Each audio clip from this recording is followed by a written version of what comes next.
Chapter 1. The night my brother left his daughter at my door. He left his 9-year-old daughter in the middle of chemotherapy and drove away. 3 months later, he was sitting in family court while detectives opened a fraud investigation in his name. My own brother abandoned his sick child, stole our dead father's social security number to fund his escape, and then tried to take her back once Medicaid paid the bills. I am Morgan Ellis, and this is what happens when family betrayal meets documented truth. He did not hug his daughter goodbye. He just left her on my porch. It was a warm night in April of 2024 in Franklin, Tennessee, and at 10 o'clock I was expecting nothing except quiet. I was 38 years old, living alone in a narrow brick townhouse, working as a property claims analyst for a regional insurance firm in Nashville. My life ran on predictable paychecks, careful budgeting, and a sense of control I had built over years. I liked knowing exactly what tomorrow would look like. That night, tomorrow rang the doorbell. When I opened the door, my older brother Caleb stood there with his truck engine still running. His daughter Lily stood half hidden behind him, holding a small backpack. She looked smaller than I remembered from Thanksgiving, thinner. Her sweatshirt sleeves hung loose around wrists that seemed too fragile for a 9-year-old. "I need you to take her for a few weeks," Caleb said. "For a few weeks? Take her where?" I asked. "Here, with you." He stepped aside just enough for me to see a duffel bag at his feet, overstuffed and zipped tight. Not a weekend bag, not something packed in a hurry. "Why, Caleb?" He exhaled.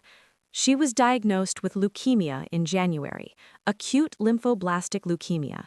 We have been going to Vanderbilt for treatment. I have been trying to handle it, but I cannot keep doing it alone." Leukemia. January was 3 months ago. "You did not tell me," I said. "I thought I could manage." I looked at Lily. Her eyes were too large for her face, too quiet. "Do you have her medical paperwork, insurance cards, treatment schedule?" I asked. "I will send it. I just need to go." "You need to go?" He did not answer. He crouched in front of Lily. "Be good. Aunt Morgan will take care of you." No hug, no promise to call, no reassurance. He stood up and walked back to his truck. He did not forget her. He delivered her. The red taillights disappeared at the end of the street. I closed the door slowly, like the sound might wake me from whatever this was. Lily stood in the middle of my living room holding her backpack, waiting for instructions. "You can put your things in the guest room," I said softly. She nodded and walked down the hall with careful steps, like the house might collapse if she moved too fast. After she changed into pajamas, she sat on the edge of the bed and asked, "Is Daddy coming back soon?" "He said a few weeks," I replied. She nodded, but her face told me she already understood more than I wanted her to. Once she fell asleep, I went into the kitchen and called Caleb. Straight to voicemail. I texted him. "I need her insurance information tonight." No response. 2 hours later, my phone rang with a Nashville number. "This is Morgan Ellis." "Miss Ellis, this is Denise Harper, social worker with Monroe Carell Jr. Children's Hospital at Vanderbilt. We have been trying to reach Lily's father for several weeks regarding missed consent forms." "Several weeks? He dropped her off tonight," I said. "I didn't even know she was sick until an hour ago." There was a pause. "Miss Ellis, Lily is in the middle of a treatment protocol. Her next chemotherapy session is scheduled for Monday morning. We require a legal guardian to sign consent. Without proper authorization, treatment may be delayed." It was Thursday night. "Has he been attending her appointments?" I asked. "No, he has not responded to multiple calls." A cold clarity settled over me. This was not sudden. This was gradual. "What do I need to do?" I asked. "If you are willing to assume temporary responsibility, we can arrange emergency consent paperwork tomorrow. Longer-term guardianship will require court involvement. We may also need to document abandonment." Abandonment? The word felt heavier than leukemia. I work full-time, I said. I don't even have her medical file. We will guide you, Denise said, but someone must be present Monday. Someone.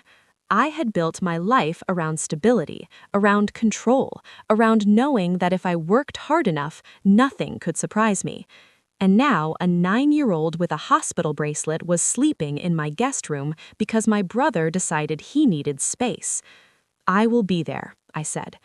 After we hung up, I tried Caleb again. Voicemail. I texted him, "You cannot just disappear." This time he replied, "Stop overreacting. I just need time." Time. He had taken time from her appointments, time from her consent forms, time from being her father. Something about the way he avoided my eyes earlier came back to me. This did not feel impulsive. It felt organized. The next morning at 8, the hospital called to confirm I could come in that afternoon to sign emergency consent paperwork. I woke Lily gently. "We're going to see your doctors today." "Is Daddy meeting us there?" she asked. "We're going to make sure you get what you need," I said. At the hospital, fluorescent lights washed everything in sterile brightness.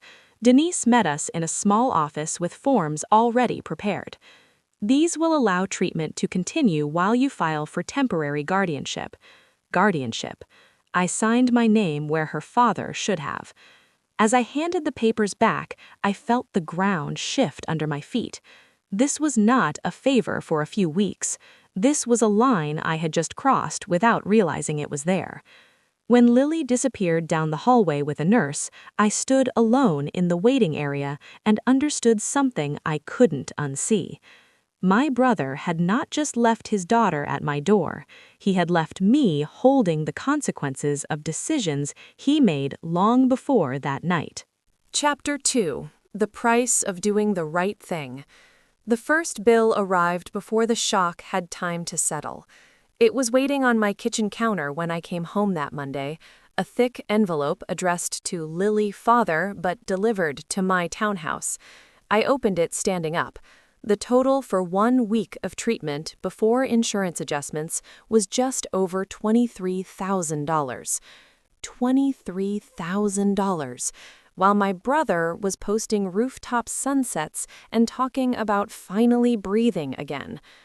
The week unfolded in a rhythm that felt mechanical and relentless. 3 mornings a week, I drove from Franklin into Nashville traffic with Lily curled in the passenger seat, a blanket tucked under her chin. 3 afternoons, I sat in oncology waiting rooms while nurses hung clear bags of medication and adjusted monitors with calm hands. Each chemotherapy session was billed at nearly $2,500 before coverage. Blood panels ran over 400. Every form required a signature. My signature. Denise met me outside the infusion room on Tuesday. "We are moving forward with TennCare," she said, "but the state needs documentation. If her father remains unreachable, we have to document abandonment. Filing for temporary guardianship will strengthen your position." Position? Like this was a strategy meeting instead of a child fighting cancer. "Has he contacted you at all?" she asked. "No." "Has he provided written consent?" "No." She nodded. "That helps." I drove home and called Caleb again. Voicemail. I left a message this time. "You need to call the hospital. They cannot continue without proper authorization. I do not have her insurance card. I do not have her full treatment plan. You cannot disappear." 3 days later, a text appeared. "Do not involve CPS. I just need time." Time. The night before, Lily's platelet count had dropped, and a nurse explained transfusions in a voice that was meant to be reassuring. Time in oncology was not abstract. It was measured in numbers that decided whether treatment continued. I typed back, "Your daughter does not need time. She needs you to sign consent forms." No reply. That evening, I opened Instagram without thinking. Sabrina had posted another photo from Charleston. Caleb stood beside her, smiling. The caption read, "Finally breathing again." His daughter needed platelets. He needed cocktails. I took screenshots of everything. At work, the strain began to show. "Morgan, can you step into my office?" Peter said. His tone was measured, not harsh. "HR has flagged your absences. We need FMLA documentation within 5 business days. Without it, policy requires probation review." I felt my face warm. "She is in chemotherapy 3 times a week," I said. "I am not skipping work for fun." "I understand," Peter replied. "I am not questioning that, but HR works off documentation. Bring me hospital verification or court papers and I can support you. If I lose this job, I lose the insurance that makes her treatment possible." "Then let us make sure you do not," he said quietly. "Get me something official." Official? The hospital called again the next morning. "Ms. Ellis, billing here. We still need confirmation of primary coverage. Without legal authorization, future treatments may need to be reevaluated." Reevaluated was a polite word for delayed. "I will be there this afternoon," I said. That night, I drove to my mother's house in Brentwood. She opened the door and took one look at me. "You look exhausted." "I am." We sat at her kitchen table. "Did you know he stopped going to her appointments weeks ago?" I asked. "He told me he was overwhelmed." "Overwhelmed does not explain silence." "He's not built the way you are," she said. There it was again. "You have always handled things better." "That is not a compliment, Mom." She looked confused. "I have helped him financially," she added. "I thought it would stabilize things." "How much?" "A few thousand over the past couple of months." "So he told you enough to get money, but not enough to tell me his daughter had cancer?" "He said he would talk to you when things calmed down." "Nothing about this is calm," I said. I hung up before I said something I couldn't take back. The screen still displayed the balance owed. $14,600. This was no longer about irresponsibility. It was fraud. And for the first time since Lily arrived, the fear that had been driving me began to cool into something sharper. He thought I would absorb this the way I had absorbed everything else. He had miscalculated. Chapter 3. He didn't just run, he stole from the dead. By noon, my brother was under investigation. I had not planned it that way. I had planned to breathe, to think, to maybe give him one more chance to explain himself. Instead, I found myself on hold with the fraud department before I even poured coffee. "Bank of America Fraud Services, how can I assist you?" "My father passed away 6 years ago," I said. "A credit card was opened in his name this February. I have the death certificate." There was typing on the other end. "I see the account. Balance $14,600. Address listed in Knoxville, Tennessee." "I need to report identity theft," I said, immediately. "We will require documentation. Once verified, the account will be restricted and referred for investigation." Investigation. That word landed with weight. "I am uploading the death certificate now," I said. Within the hour, the account was frozen. I placed a credit freeze through Experian under my father's Social Security number. Confirmation emails arrived one by one. I saved every single one. This was not revenge. This was record-keeping. By mid-afternoon, I was sitting across from a family attorney in Nashville named Daniel Mercer. He read through the statements quietly. "If your brother knowingly used a deceased individual's Social Security number, this qualifies as criminal identity theft," he said, "separate from your guardianship petition." "I do not want him arrested," I said automatically. He looked at me carefully. "You want your niece protected?" "Yes." "Then you document everything. Fraud report, police report, emergency guardianship. If he challenges custody, this becomes relevant." Relevant felt like a calm word for something explosive. When I left his office, my phone rang. "Caleb." "What did you do?" he demanded. "I reported identity theft." "You had no right." You used Dad's social security number. I was going to pay it back. With what? You do not understand the pressure I am under. I understand oncology waiting rooms, I said. I understand consent forms you refused to sign. His voice sharpened. You are trying to ruin me. I am trying to protect Lily. If you keep pushing this, I will come get her. The threat was quiet, almost casual. You walked away, I said. You cannot threaten your way back in. I am still her father. Then act like one. I ended the call before my voice betrayed me. The house felt heavy after that. Lily was asleep on the couch, her small hand resting near the IV bruise on her arm. I stood in the kitchen and finally let myself cry. Not for the money, for the brother I thought I had. My phone buzzed again. An email from HR. Morgan, this is a reminder that incomplete FMLA documentation must be submitted within 3 business days to avoid probation review. 3 days. Almost immediately, another message arrived from Denise at the hospital. TenCare is requesting written confirmation from the father or a court order. Without one, coverage could be affected. Everything was tightening at once. I called Denise. If he refuses to cooperate, what happens? I asked. We proceed through court, she said. We document abandonment, but it takes time. I know, but you are doing the right things. Right felt fragile. Lily looked up from the kitchen table where she was drawing. Are we okay? She asked. We are working on it, I said. Later that night, Caleb texted again.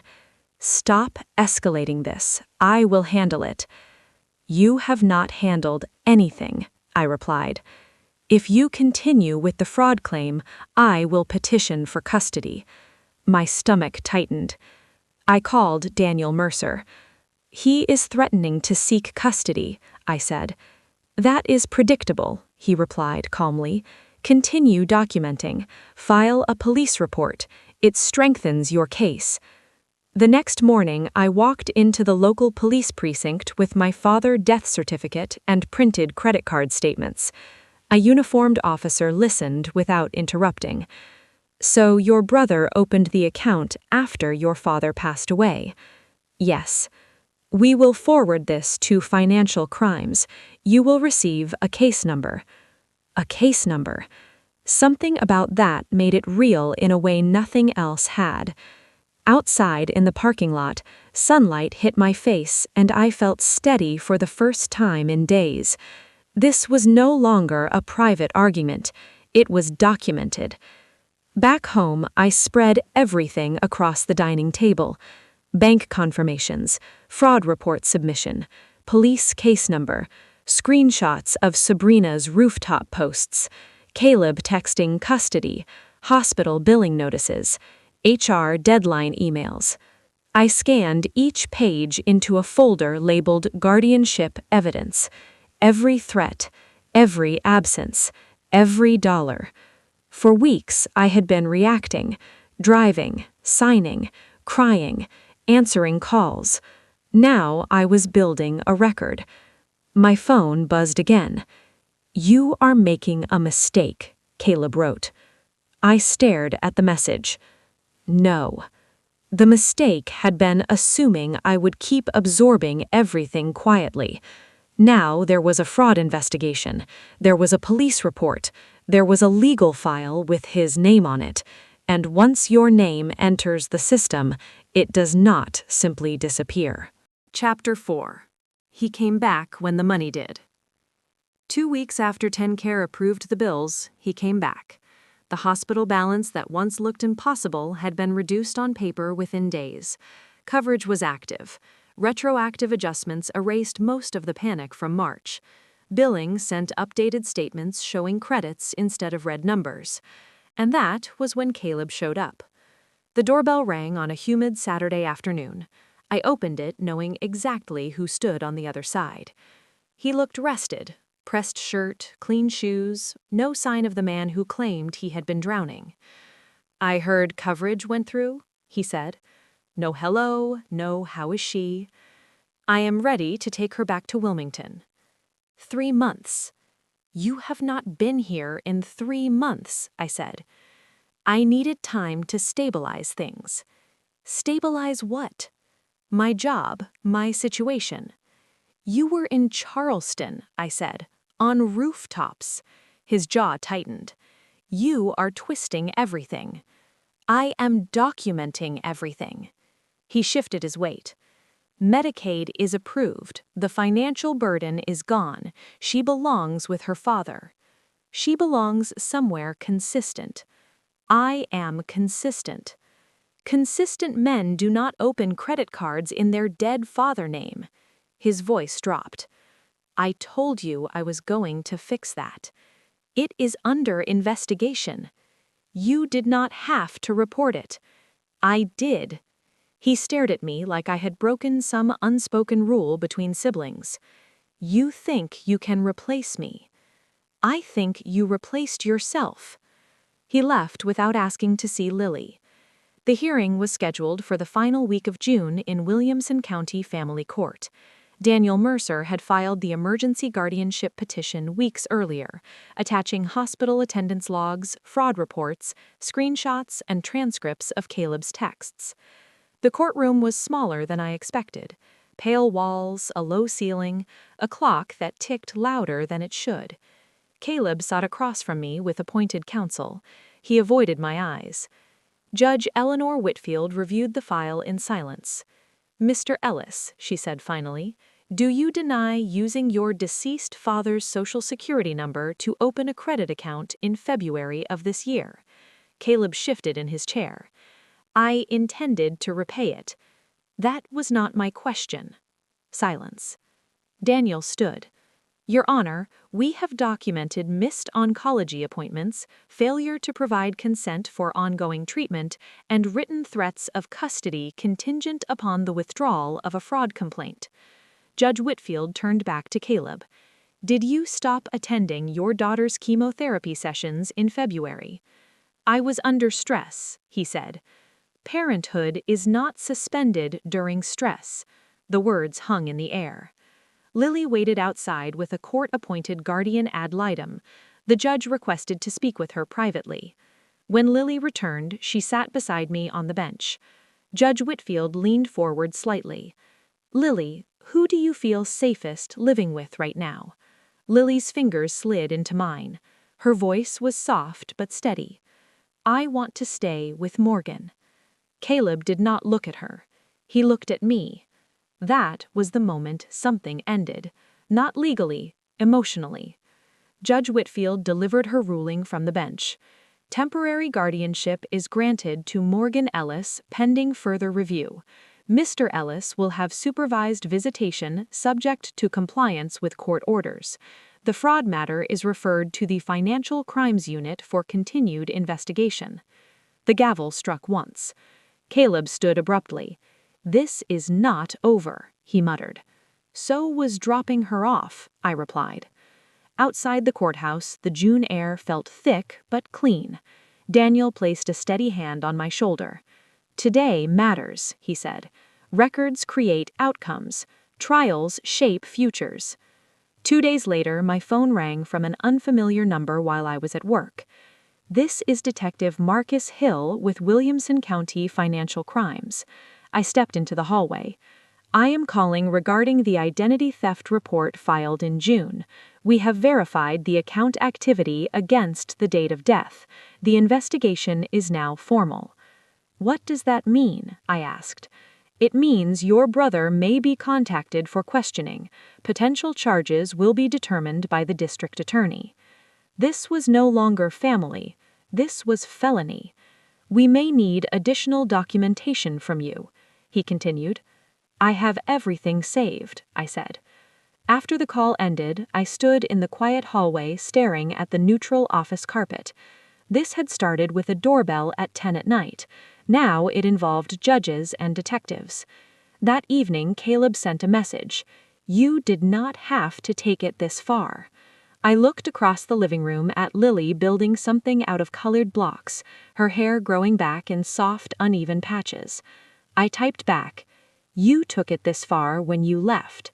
There was no response. A week later, Daniel forwarded formal notice that the fraud case had been assigned under the Financial Crimes Division, case number confirmed. It was no longer a warning, it was process. Caleb had come back when the money did, but the money was not the issue anymore. The record was, and records do not forget. Neither do judges. Chapter 5. Karma is quiet, but it arrives. September arrived without drama. The envelope from Williamson County Family Court came by certified mail on an ordinary Tuesday afternoon.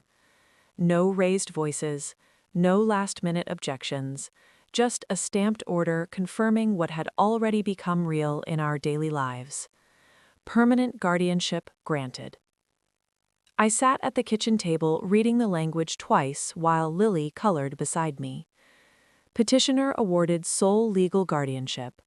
Respondent limited to supervised visitations subject to compliance. Financial restitution to proceed through separate criminal review. A few paragraphs had reshaped both of our lives. "It's official now," I told her. "Official what?" she asked, not looking up from her drawing. "Official that you're staying here." She paused, then gave a small, careful smile, the kind that checked for danger before fully appearing. "Okay," she said. By then, it was late September 2024. Her lab work had stabilized. Counts that once dropped into dangerous territory now hovered in safe ranges. Her hair had begun to grow back in soft, uneven curls along her scalp. Each stable result felt like a quiet repair inside me. At work, I finalized the FMLA paperwork. The court order made the difference. Peter called me into his office one afternoon. "We've approved a flexible schedule," he said. "Remote days when needed. Your performance hasn't slipped. We're backing you." "Thank you," I said. "You handled this well," he added. Handled. For most of my life, that meant absorbing damage silently, making things work without forcing confrontation. Now it meant documentation, boundaries, consequences. The criminal Frines case moved slower than family court. Detective Marcus Hill called in October. "Your brother has entered into a structured repayment agreement pending the district attorney review," he said. "His credit is frozen. Charges are still under consideration." "Understood," I replied. The system was moving, even if slowly. Caleb called once after that. "You didn't have to destroy my credit," he said. "You did that," I answered. He exhaled sharply. "You always think you're right."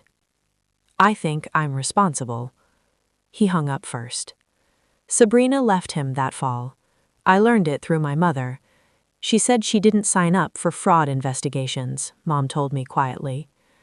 Mom had changed too, less defensive, less protective. She stopped sending him money. One evening in October, she came for dinner.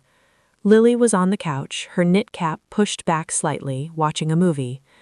"I was wrong," Mom said as she dried dishes beside me. "About what?" "About assuming you would just carry everything. About thinking he would eventually fix himself." I didn't answer right away. "You didn't ruin him," she said. "He ruined himself." It was the first time she had said it plainly. Supervised visits began in November at a community family center in Brentwood. A caseworker sat in the corner taking notes while Caleb tried to sound casual. "How's school?" "Good." "Are you feeling better?" "Yes." He reached for her hand. She let him hold it briefly, then pulled away to show him a drawing instead. There was no anger in her, just distance. After the visit, she walked straight to me and slid her hand into mine without hesitation. That simple movement told me more than any ruling. In December, her lab work came back stable for the third month in a row. The oncologist used the word remission carefully, with caution, but it was there. Driving home, she watched holiday lights flicker across front porches.